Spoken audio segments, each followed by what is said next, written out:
भगवान श्रीकृष्ण कहिथिबा गोटे सुंदर कथा चलन्तु शुणिबा। जीवन रे प्रत्येकटी मुहूर्त निष्पत्तिर मुहूर्त होता है। गोटे पाद पर द्वितीय पाद विषय रे कौनसी ना कौनसी निष्पत्ति नेबा को पड़ी थाए और निष्पत्ति निजर प्रभाव को छाड़ी दे थाए।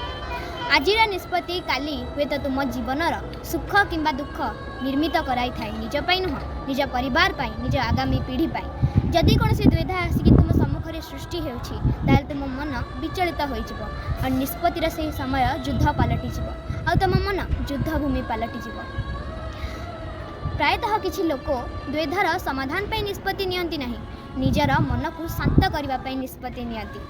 किंतु डरुथिबा लोक कौन शांति रे भोजन खाई परिबो? नुहे ना। तेबे निष्पत्ति युद्ध रे जुजुथिबा मन कौन केबे योग्यर निष्पत्ति नहीं पारिबो?